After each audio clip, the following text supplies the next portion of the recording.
갈라디아서 1장 1절에서 5절 말씀 함께 교독합니다. 사람들에게서 난 것도 아니요 사람으로 말미암은 것도 아니요 오직 예수 그리스도와 그를 죽은 자 가운데서 살리신 하나님 아버지로 말미암아 사도된 바울은 함께 있는 모든 형제와 더불어 갈라디아 여러 교회들에게 우리 하나님 아버지와 주 예수 그리스도로부터 은혜와 평강이 있기를 원하노라. 그리스도께서 하나님 곧 우리 아버지의 뜻을 따라 이 악한 세대에서 우리를 건지시려고 우리 죄를 대속하기 위하여 자기 몸을 주셨으니 다 같이 영광이 그에게 세세토록 있을지어다. 아멘. 이렇게 기도합니다. 하나님 아버지 은혜와 사랑을 감사합니다.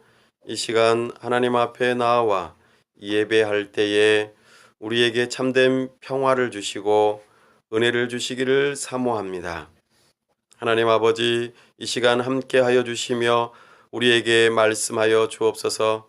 세우신 설교자를 통하여 하나님을 알게 하여 주시고 하나님께서 우리를 위하여 하신 일이 무엇인지 또 하나님의 뜻이 무엇인지를 옳게 분별하여 참으로 하나님을 사랑하고 하나님의 영광을 위하여 살아가고자 우리의 의지를 드리는 결단의 시간이 될 수 있도록 은혜 베풀어 주시옵소서.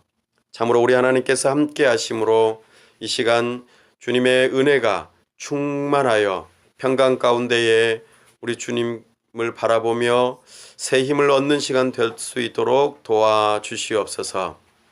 하나님 아버지 이곳에 주님의 몸된 교회를 세울 수 있도록 우리를 인도하셨사오니 이곳에서 만나는 심령들에게 주의 복음을 증거할 때에 우리 하나님께서 예비된 심령들을 만날 수 있도록 도와주시고 그 심령들이 참으로 주께로 돌아와 참된 안식을 얻고 복음을 듣고 기뻐하며 영원한 생명을 누리며 이 세상을 살아갈 수 있도록 도와주옵소서.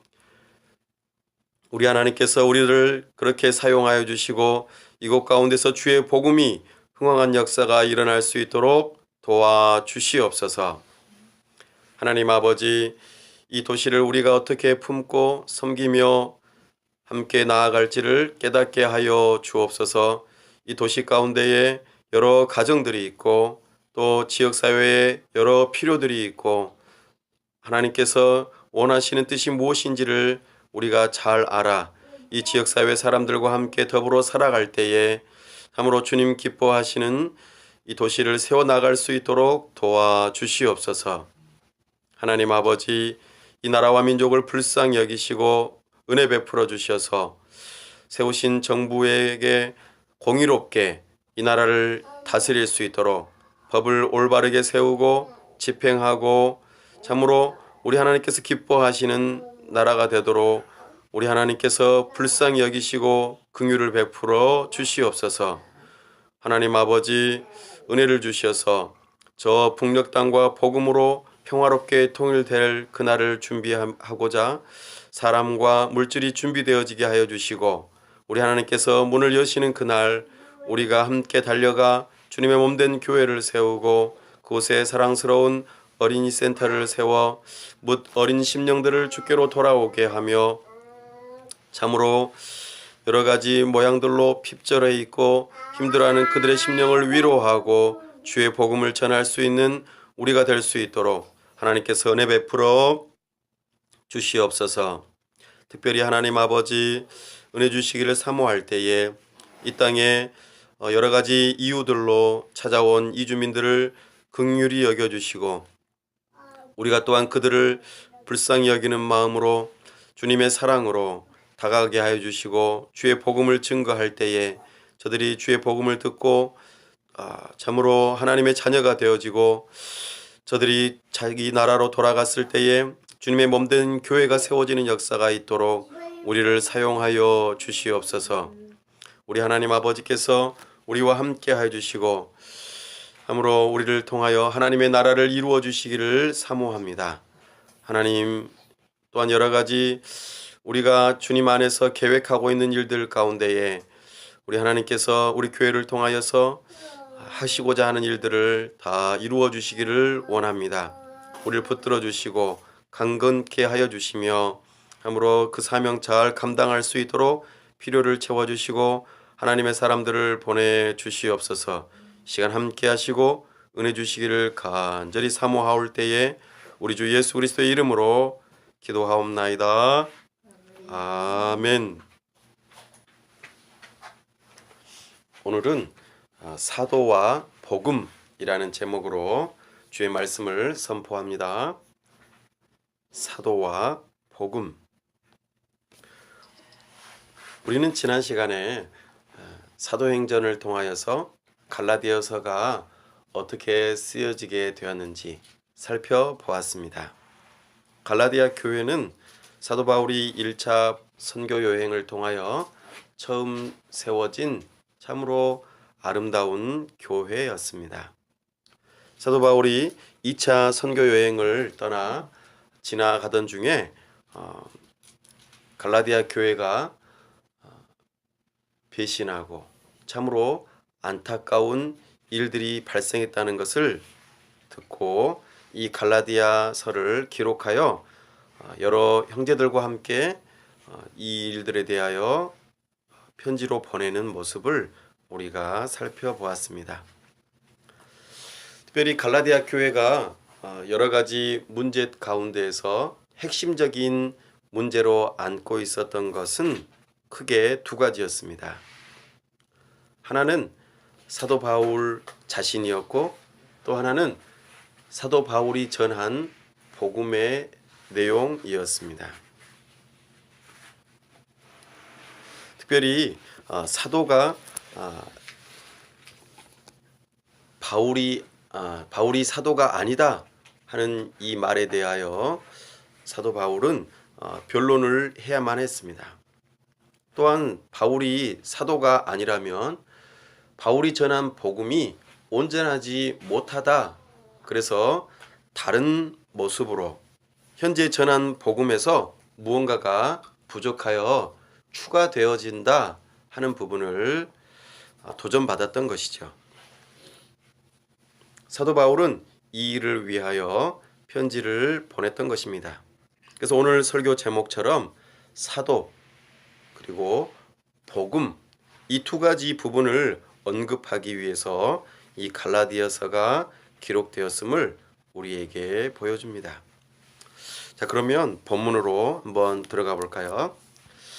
먼저 1절에 보면 사람들에게서 난 것도 아니요 사람으로 말미암은 것도 아니요. 네. 그리고 조금 뒤로 가서 사도된 바울은 이렇게 표현합니다. 사도라 하는 이 용어에 대해서 우리는 주목해 볼 필요가 있습니다. 사도라. 사도라는 뜻은 보냄을 받았다. 이런 뜻입니다. 보냄을 받았다. 그렇다면 누군가가 보냈겠죠? 누가 보냈는가?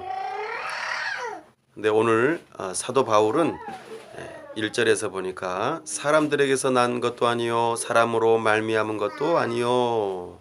그러니까 사도됨의 그 근거가 사람에게서 비롯된 것이 아님을 강조하면서 두 번이나 언급하면서 말하고 있습니다. 태어나면서부터 사도가 되는 것도 아니죠.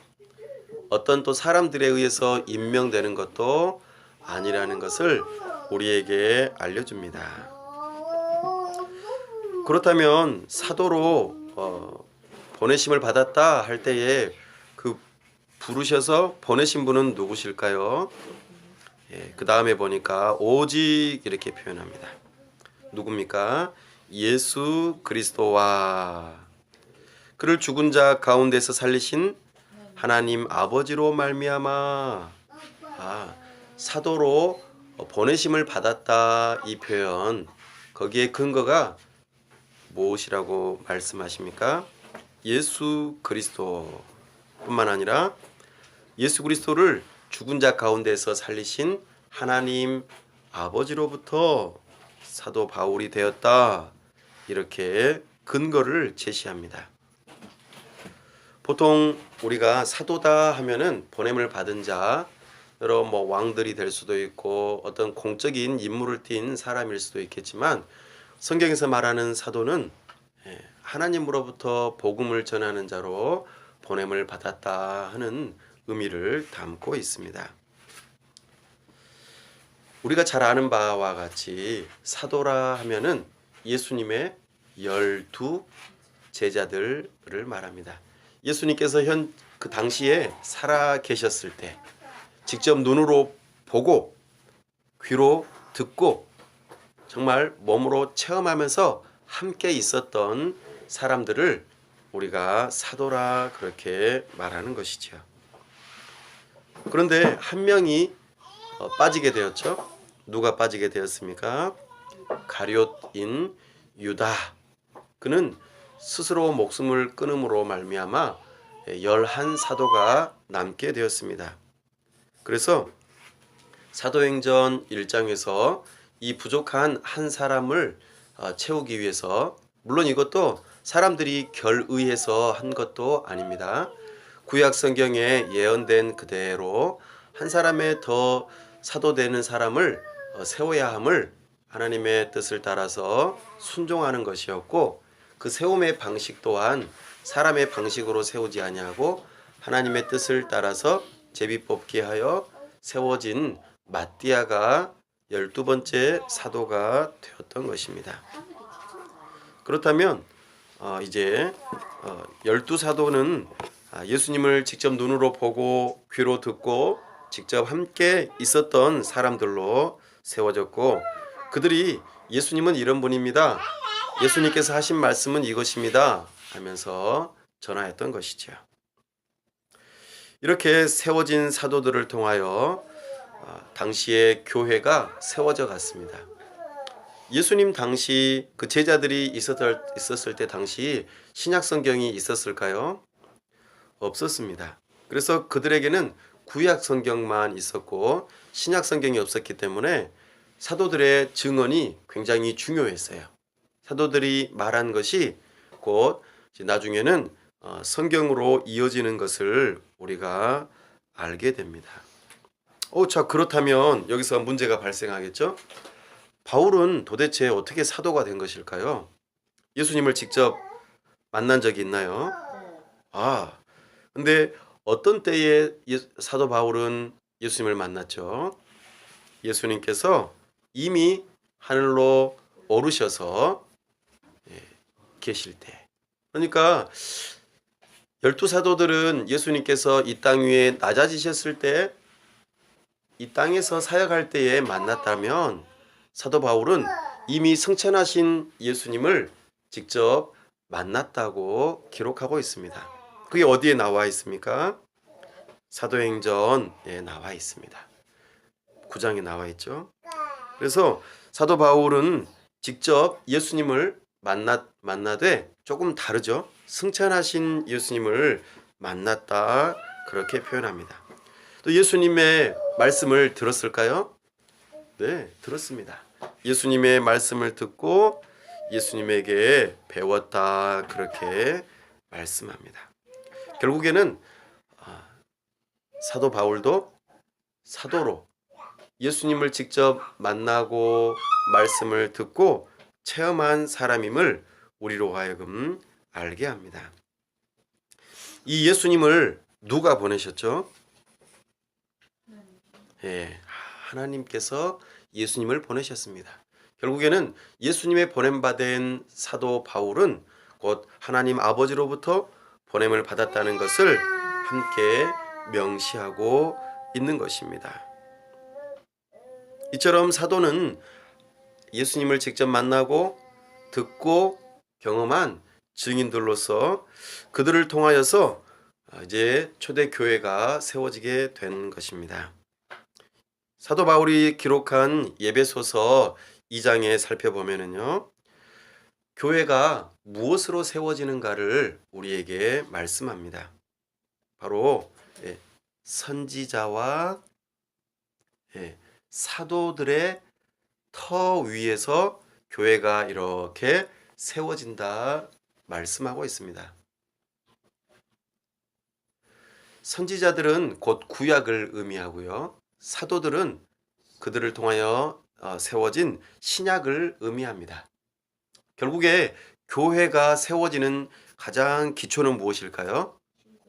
예, 신구약 성경으로 기록된 하나님의 말씀이라는 것을 우리는 알게 됩니다. 자, 그렇다면 우리가 무엇을 믿는다고 말할 수 있을까요? 우리는 하나님 그 자신과 하나님께서 우리를 향하여서 나타내 보이신 계시의 말씀, 곧 구약과 신약을 기초해서 그 위에 교회가 세워진다. 우리의 믿음의 근거는 곧 하나님과 하나님의 말씀이라는 것을 우리는 기억해야 합니다. 그러니까 사도는 또 선지자는 언제 있었다는 것이죠?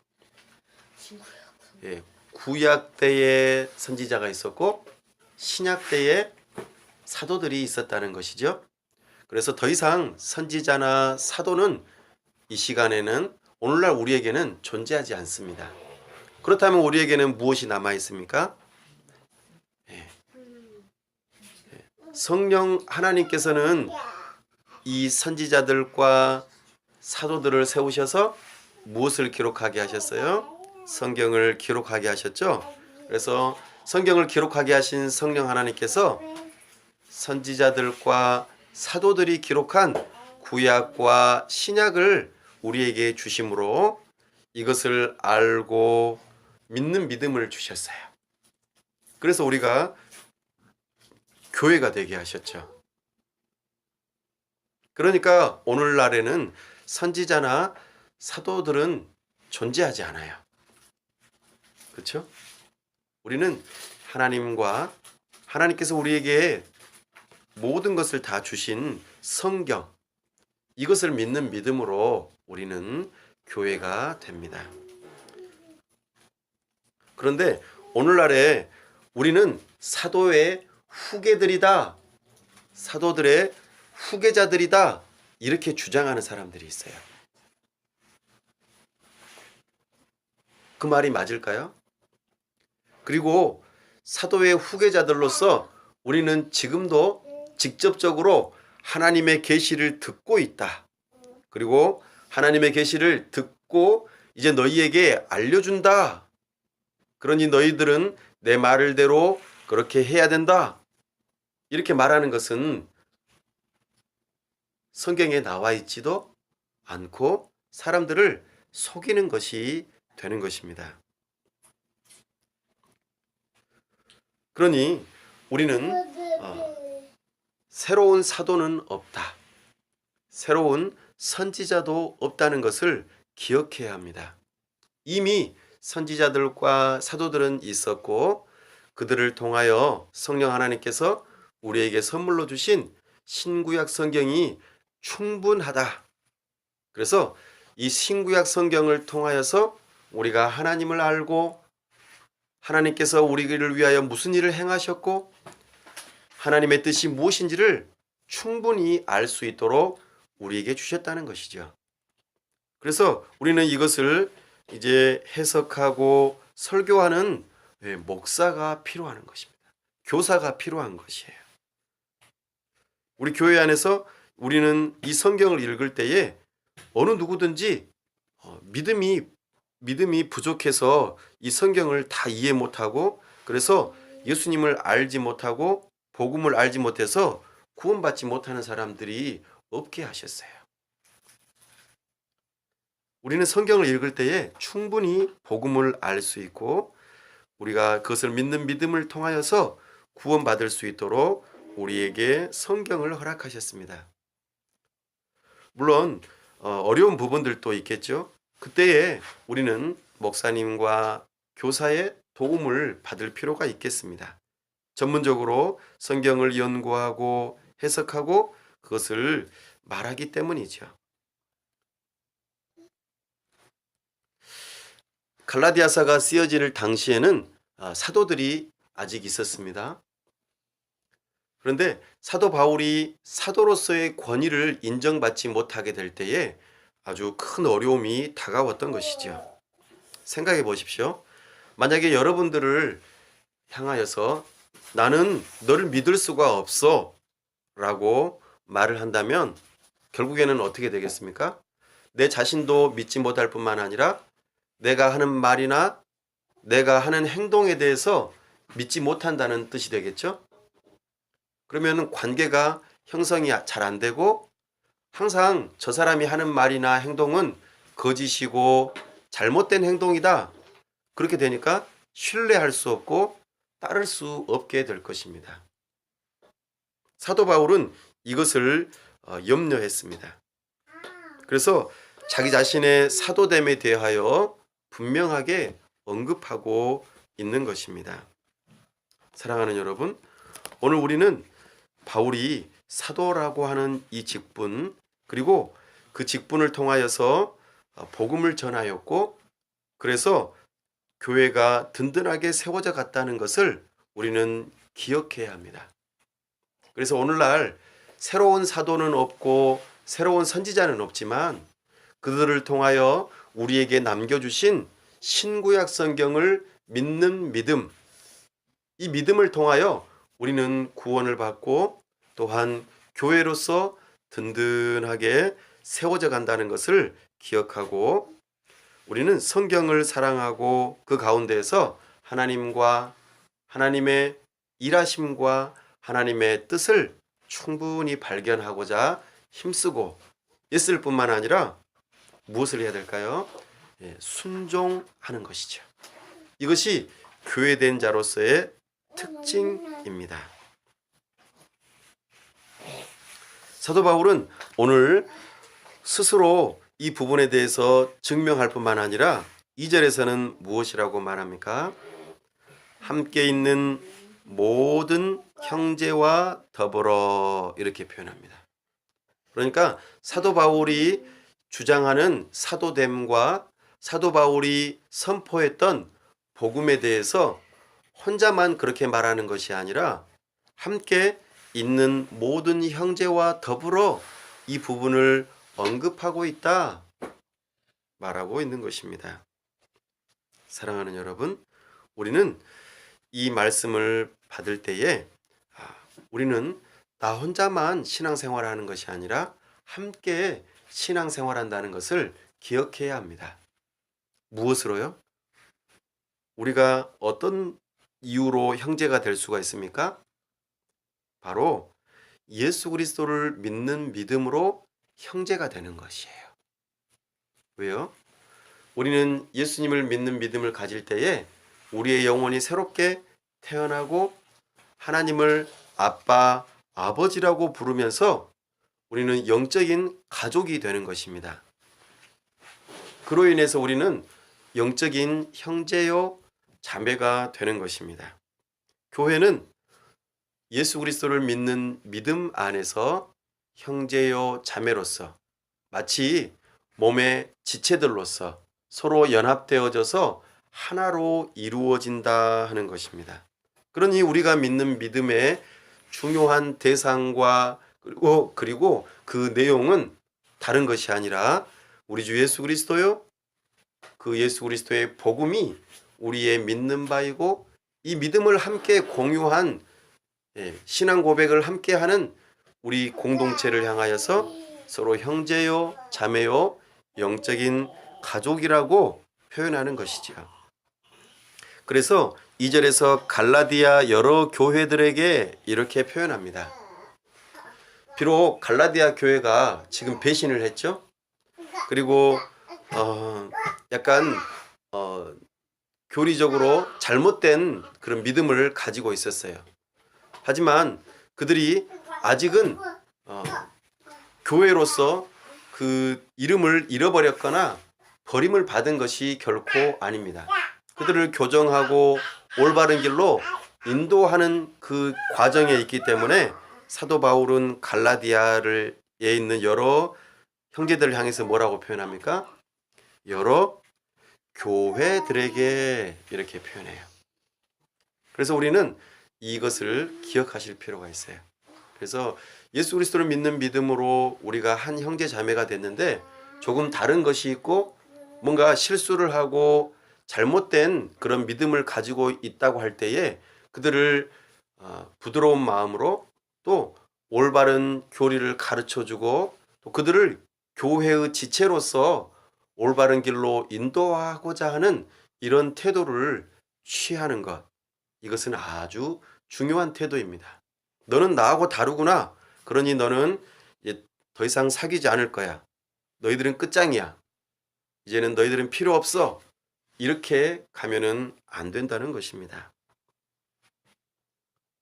사도 바울은 오늘 자기 자신을 변론할 뿐만 아니라 너희들이 우리가 주 안에서 한 형제임을 그렇게 선포하면서 자기 자신이 갈라디아 교회를 향하여서 지금 편지를 보낸다 하는 것을 발신자와 수신자의 모습을 보여주고 있습니다. 자, 오늘 설교의 두 번째 제목이 뭐였습니까? 사도와 복음이었습니다. 자, 이 복음에 대해서 이제 3절에서부터 4절 쭉 진행이 되어져 갑니다. 한번 3절을 읽어볼까요? 시작. 우리 하나님 아버지와 주 예수 그리스도로부터 은혜와 평강이 있기를 원하노라. 아멘. 기도하는 것 같죠? 네. 기도하면서 축복하기도 하고 그렇게 표현하는데 우리도 예배를 시작할 때에 뭐라고 합니까? 하나님 우리 아버지와 주 예수 그리스도로부터 은혜와 평강이 있기를 원하노라 이렇게 선포하잖아요. 자, 여기서 주목해야 될 두 가지의 단어가 있습니다.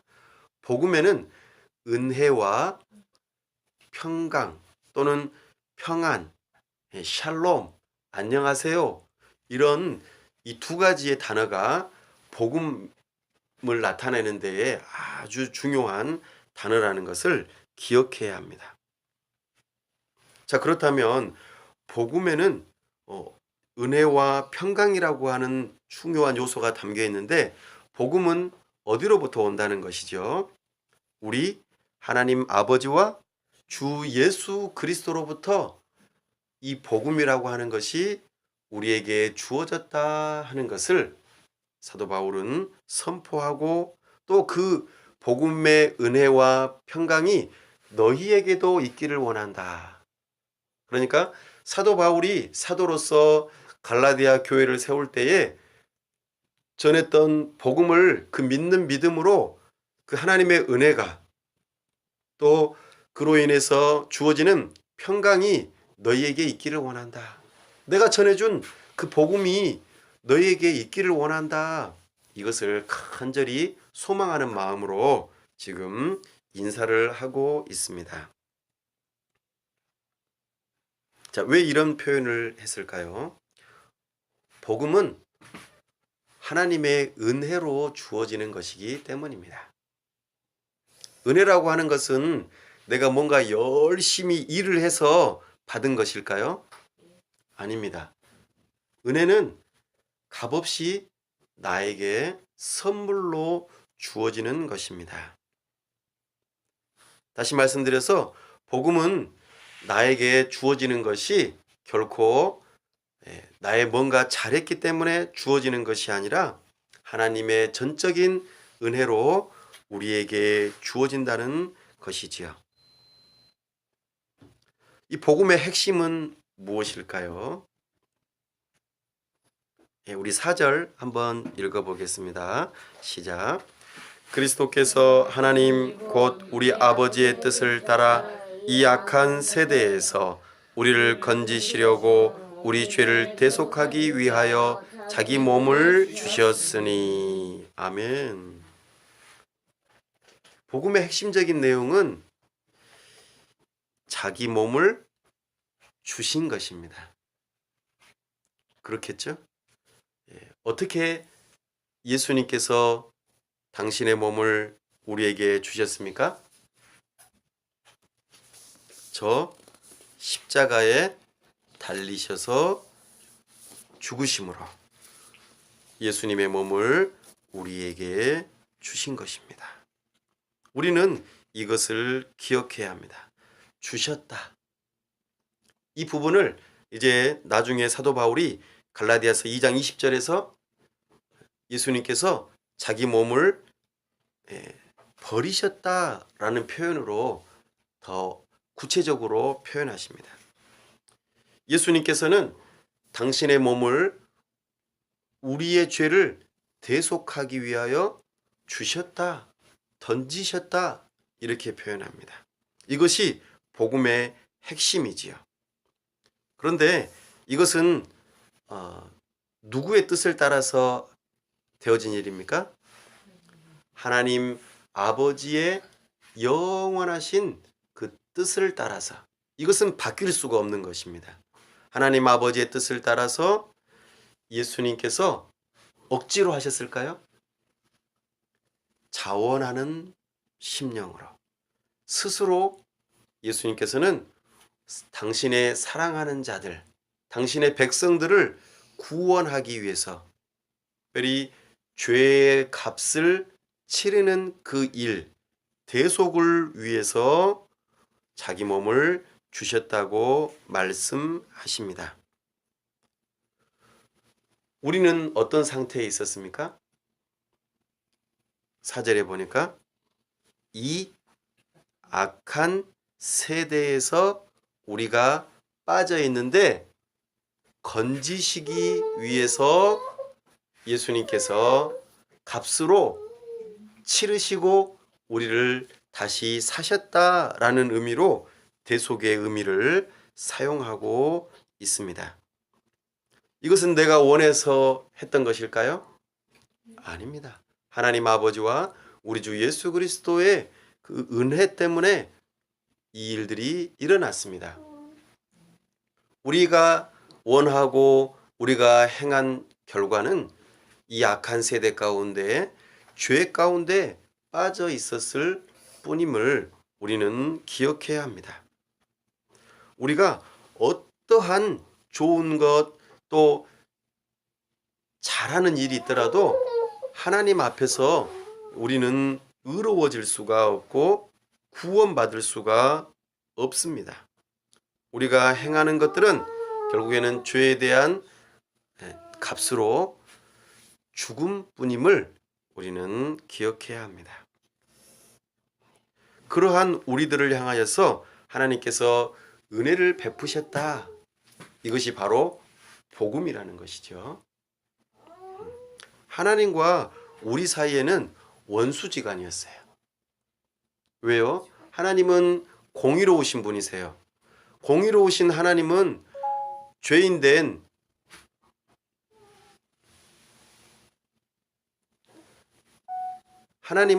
죄인된 우리를 향하여서 무엇을 행하셔야 되죠?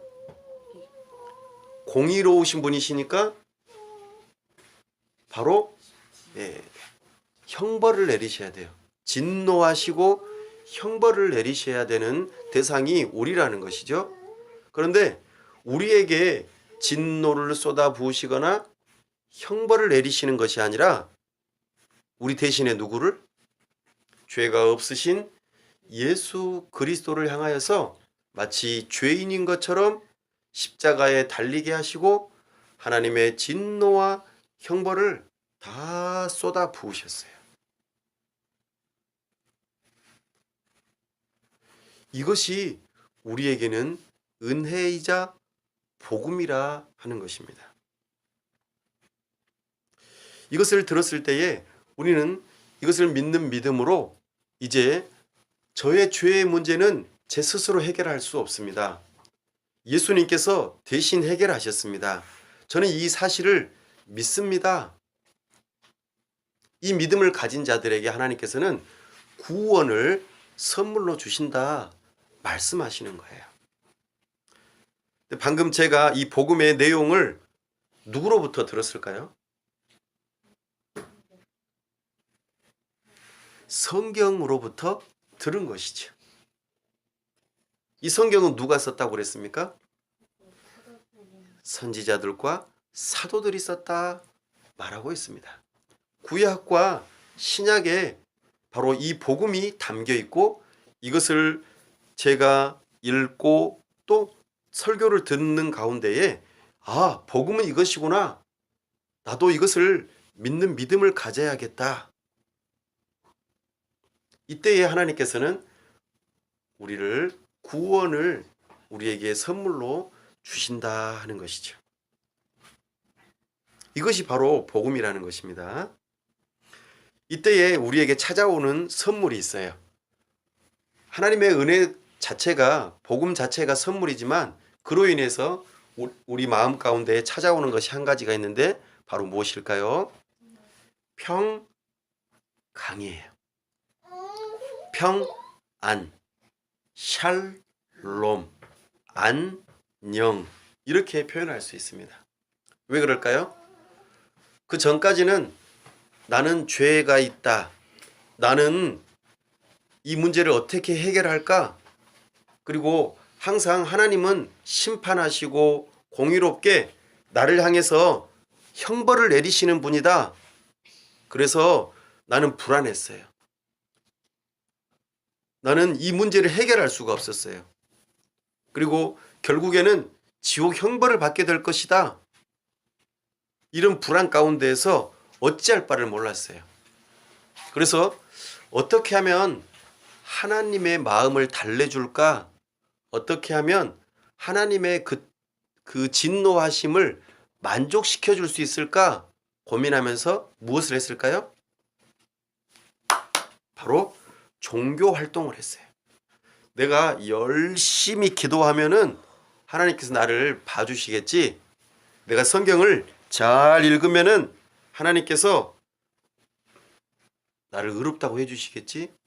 내가 교회에 한 번도 안 빠지고 종교 생활을 잘 하면은 하나님께서 나를 의롭다고 해주실 거야. 형벌을 내리시지 않을 거야. 내가 거짓말하지 않고 다른 사람에게 해코지를 하지 않으면 하나님께서 나를 용납해 주실 거야. 이런 생각을 했어요. 누구처럼요? 이 갈라디아 교회에 들어와 있는 율법주의자들처럼 말이죠.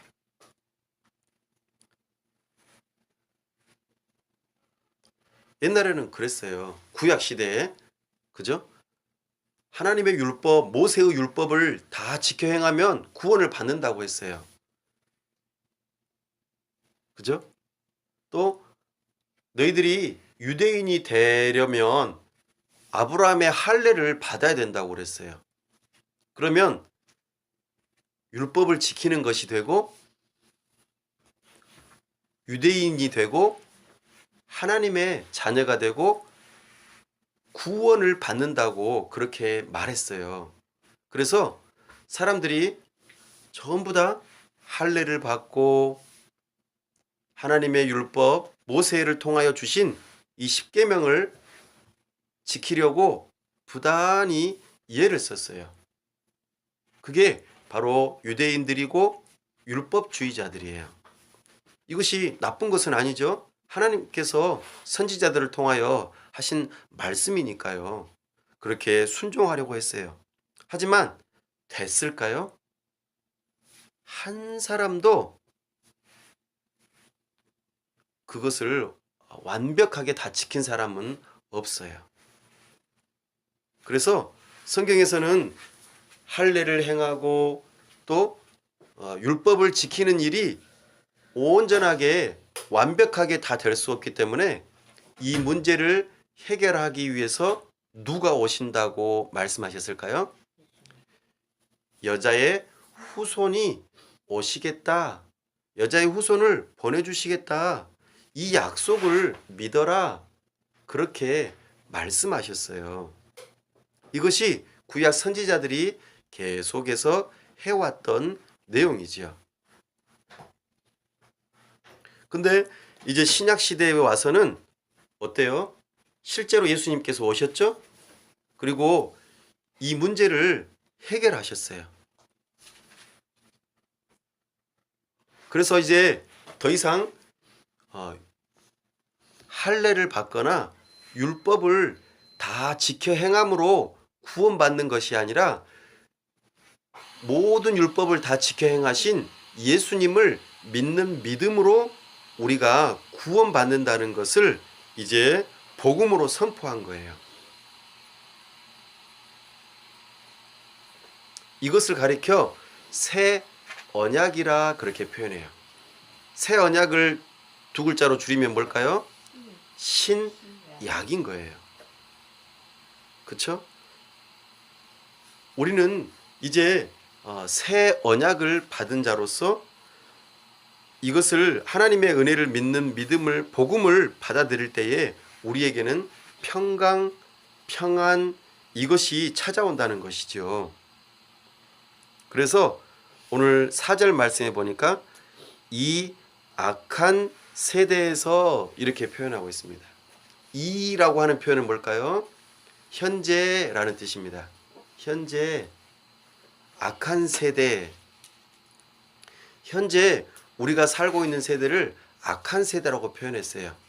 그러면은 장차 오게 될 세대는 어떤 세대라고 말하는 것일까요?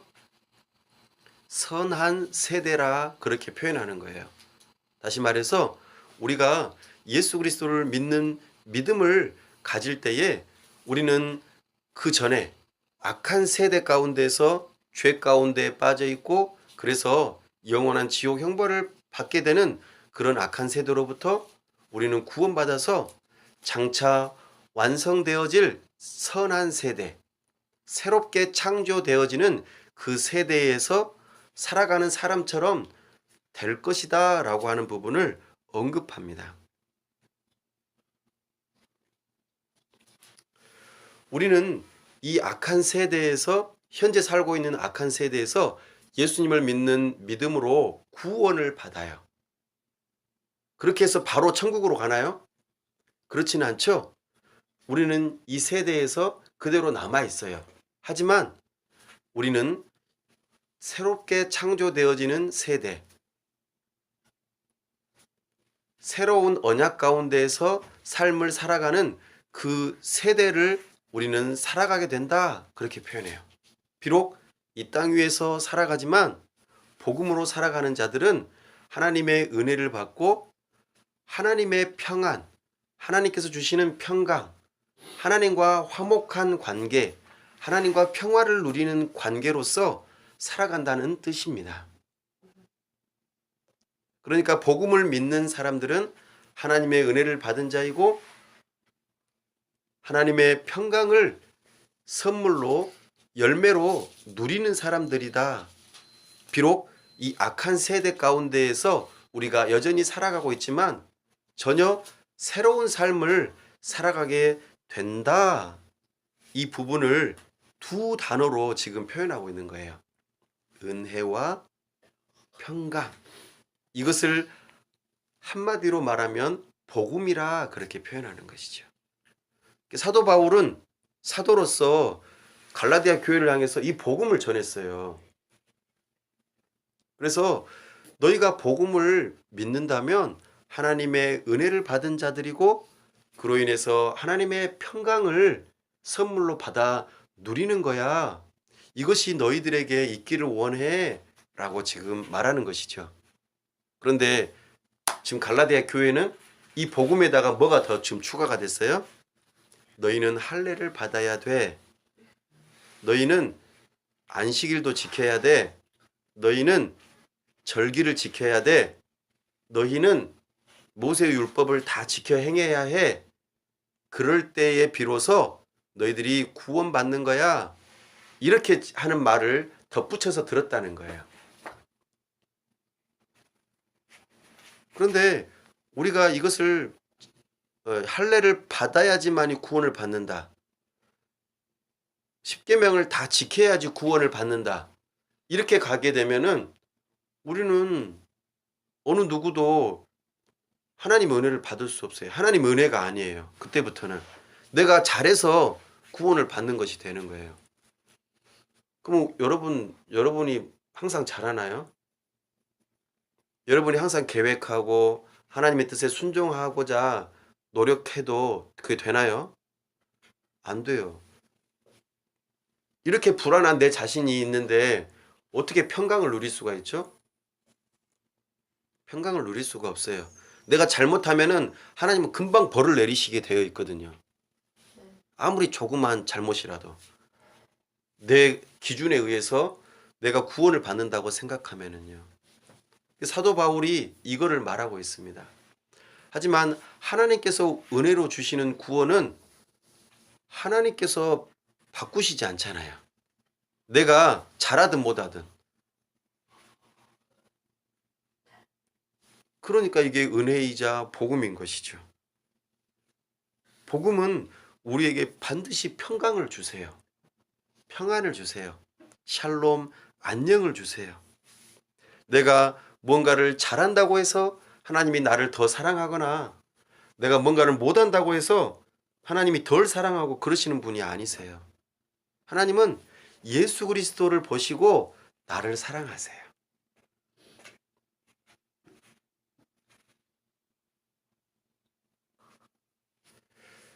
사랑하는 여러분, 바로 이것이 하나님께서 우리를 사랑하시는 그 사랑의 무게예요. 이것을 다른 말로 표현하면 영광이에요. 하나님의 영광은 이처럼 커요. 얼마나 큰지 바뀌지가 않아요. 예수 그리스도를 믿는 믿음을 가진 우리들에게 하나님의 그 영광, 우리를 사랑하시는 그 영광의 무게는 결코 바뀌지 않아요.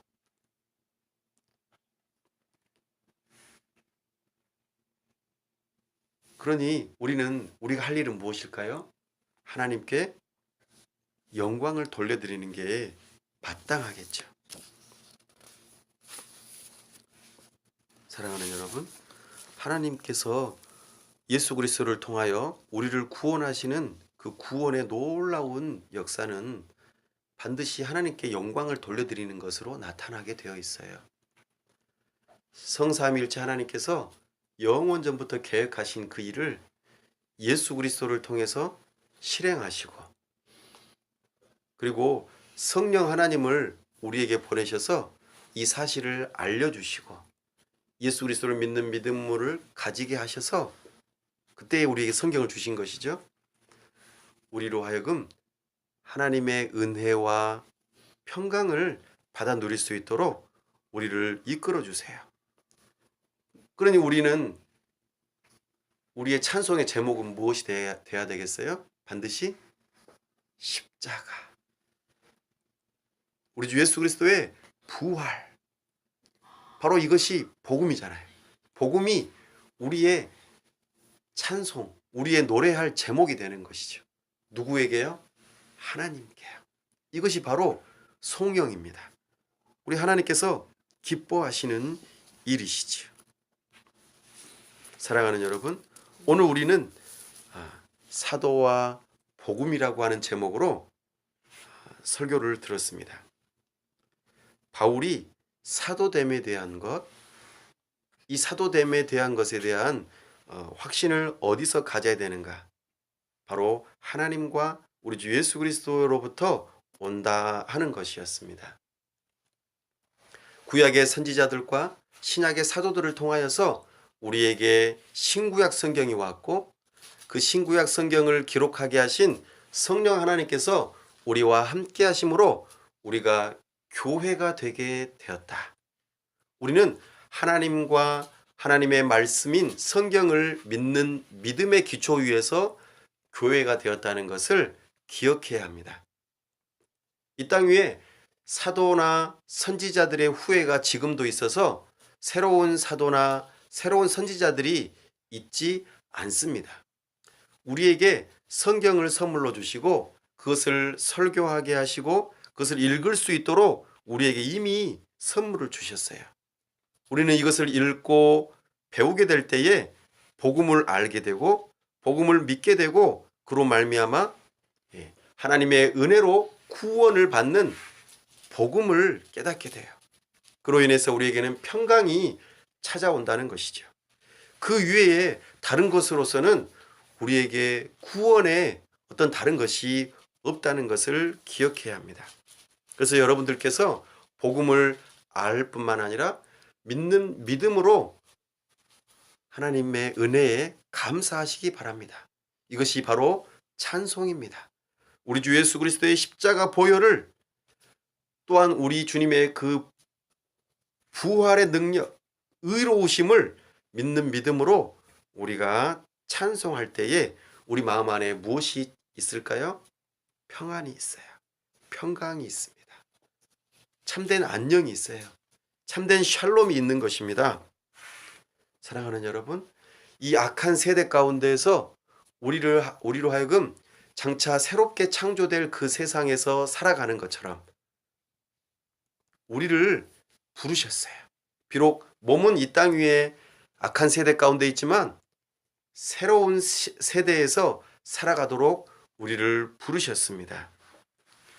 이 일을 위하여 봄을 주신 우리 주님을 찬송함이 마땅할 것입니다. 그 위에 다른 것들로 우리로 하여금 구원받을 조건을 말한다면 이것은 전부 다 틀린 내용입니다. 할례를 받거나 율법을 지키거나 뭔가 내가 하나님 앞에 잘해서 의롭다고 구원을 받는다고 말하는 복음은 전혀 다른 복음이에요. 잘못된 복음입니다. 우리는 이것을 기억하고 이 복음을 굳세게 붙들고 주님 안에서 은혜를 받아 평안을 누리는 하나님의 사람들이 다 될 수 있기를 간절히 바랍니다. 기도하겠습니다. 하나님 아버지, 은혜와 사랑을 감사합니다. 우리가 선지자들과 사도들의 터 위에 교회로 세워졌다는 말씀을 들었습니다. 우리에게 선물로 주신 구약과 신약의 말씀이 하나가 되어져 복음으로 다가왔고 이것이 하나님의 은혜이자 우리에게 평안을 가져다 주는 것임을 알게 되었습니다.